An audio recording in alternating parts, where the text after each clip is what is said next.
39 minutos y seguimos celebrando estos 30 años de la radio de la Universidad Nacional de Misiones. Y en este día tan especial, bueno, queríamos hablar con quien estuvo en esa etapa inicial fundacional de nuestra querida emisora. Se trata de la licenciada Liliana Daviña, quien fue la primera directora de la radio de la universidad allá en 1992. Y estamos en comunicación precisamente con ella. Muy buenos días, Liliana, te saluda Susana Babi. Buenos días, encantada de hablar con ustedes, un saludo muy grande para todos los que están trabajando en la radio en este día especial y para la audiencia también. Liliana, todos los años siempre acudimos a vos para recuperar un poco esa memoria de lo que ha sido esa etapa inicial, que quisiéramos también, en estos tiempos de pandemia hablamos a través de mensaje de WhatsApp, que compartíamos tus saludos, pero bueno, en esta oportunidad quisiéramos para compartir con la audiencia que nos cuentes cómo fueron aquellos inicios, cuando se gestó la radio, cómo surgió esta propuesta y quiénes estuvieron en ese momento pensando, imaginando y proyectando esta radio. Bueno, lo interesante fue que, lo entusiasmante fue que fue un proyecto de un impulso, diríamos, al unísono con la nación, porque con la recuperación de la democracia en la década anterior ya, se había propuesto la creación de radios universitarias en el país, ¿no? Y bueno, cada universidad que así lo dispuso fue tramitando esto. Llevó su tiempo y bueno, como bien dijiste, hubo una etapa donde eso se preparó, se asesoró, se hizo la compra todos los años previos de los equipos técnicos, se decidió el lugar. Bueno, cuando eso ya estaba más o menos encaminado en otra etapa, hubo que darle ya la forma a lo que sería la gestión.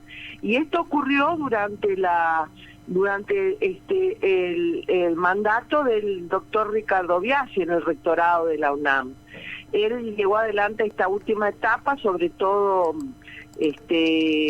con el impulso más fuerte de que estuviera ya radicada en el 7º piso de lo que era ahí en calle Félix Azara, la Facultad de Ciencias Químicas y Naturales, que nos albergó por la altura de la antena, porque tenían un espacio que eran boxes de investigación pequeños, pero bueno, allí nos adaptamos y empezamos a funcionar inicialmente solo transmitiendo 6 horas diarias, que era para lo que era una etapa de prueba, ¿no? Mano de prueba, sino ya de inicio.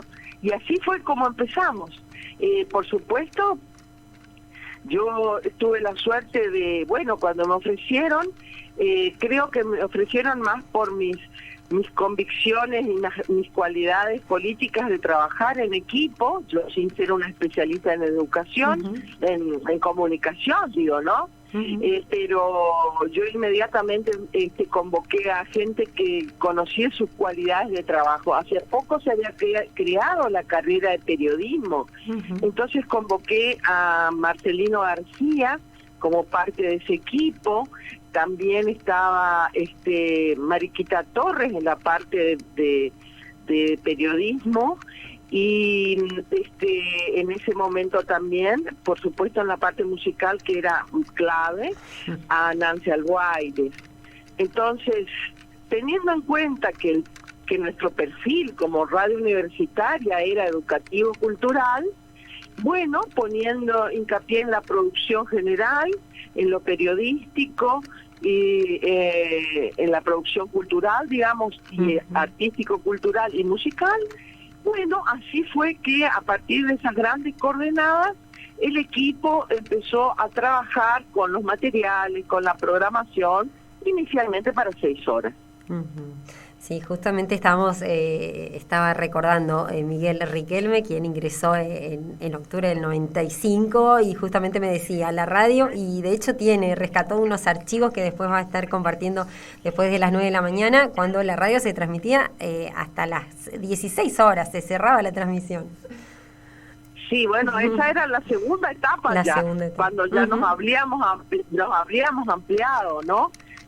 Porque, bueno, por diversas razones había que ir incrementando las horas paulatinamente hasta cubrir, hasta tener material y producción suficiente como para poder después llegar a transmitir las 24 horas. Bueno, fue un largo proceso, muy interesante, desafiante,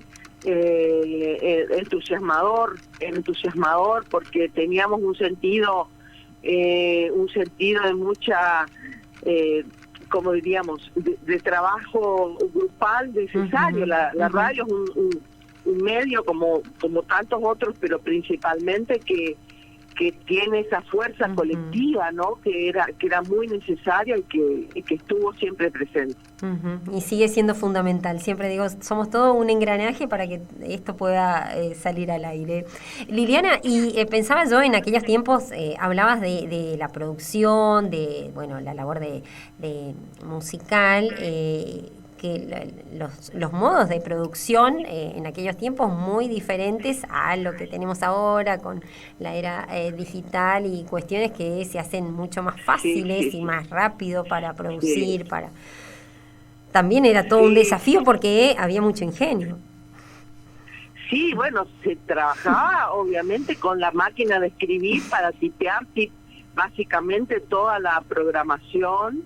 Había que tipear en máquina, los discos se pasaban, en ese momento teníamos grandes colecciones de discos todavía, y se pasaban en las grandes máquinas de discos, como unos tocadiscos de distintas marcas.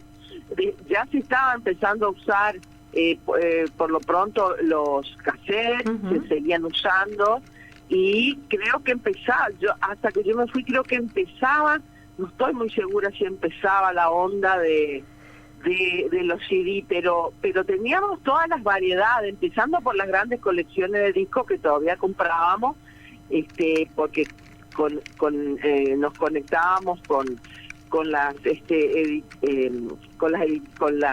productoras nacionales que podíamos. Recibíamos sí, ahora que recuerdo, pero bueno, estábamos en la época de lo básico, ¿no? Lo digital se veía ya en el aire, había reuniones de radios nacionales, universitarias, reuniones nacionales, y ya se veía que la etapa que seguía a los 90 iba a ser la digitalización. Ya se charlaba y se hablaba y se intercambiaban datos sobre esto. Yo decía, bueno, no nos va a alcanzar el tiempo, al menos a mí, que yo estuve solo los 2 primeros años acompañándola hasta que terminó la gestión de viajes. No va a alcanzar el tiempo para actualizar esto, me voy a ir y esto le va a quedar para el futuro. Bueno, y exactamente así fue, se veía ya, al inicio de los 90 se veía en el horizonte ya la venida de la digitalización. Liliana, bueno, te agradecemos muchísimo por trasladarnos en el tiempo, aquellos inicios de la radio de la universidad, recordando a quienes estuvieron ahí escribiendo este proyecto de esta radio. A quienes estuvimos y a quienes siguen, ¿no? Y a quienes llegaron después. Y a quienes pasaron también, quizás no están, también hay tanta, siempre recordamos con mucho cariño y a aquellos que hicieron programas externos de los más variados que nutrían la programación. Y que incluso nos hicieron, nos enriquecieron, los programas externos nos enriquecieron con los primeros Martín Fierro que tuvo la radio. Ya prontamente, en sus primeros tiempos, tuve la dicha de disfrutar ese reconocimiento para la radio a través del programa sobre jazz de Ademar Bosco de Marchi, que es un ciudadano maravilloso, un artista de la radio, que supo acompañarnos en los inicios y que, bueno, además nos pudo, que nos obsequió, digamos, ese reconocimiento. Así que fueron etapas realmente de muchos logros, de pequeños, grandes logros, de esos que tuve en esos 2 años en la radio. Liliana, te agradecemos muchísimo por todo lo que has hecho por esta radio también, por estar ahí pensando en aquellos tiempos, imaginando, proyectando, y bueno, seguimos los trabajadores, muchos más jóvenes que se fueron incorporando en los últimos tiempos, bueno, sosteniendo este espacio con este perfil de una emisora que bueno, apreciamos mucho y valoramos precisamente por su perfil cultural, educativo, de divulgación científica también y su apertura también a la comunidad. Exacto, y sobre todo no tenemos que tenemos que seguir impulsando su crecimiento, su fortalecimiento y su crecimiento, porque la radio no pierde vigencia. Al contrario, sigue distinguiéndose frente a otros medios, a otras modalidades de comunicación, y tenemos que volver a recuperar su amplitud de audiencia, su amplitud de llegada y seguir creciendo. Así que eso es lo que auguro y deseo. Gracias, un placer, Liliana. Hasta pronto. Hasta luego, un beso. Chao.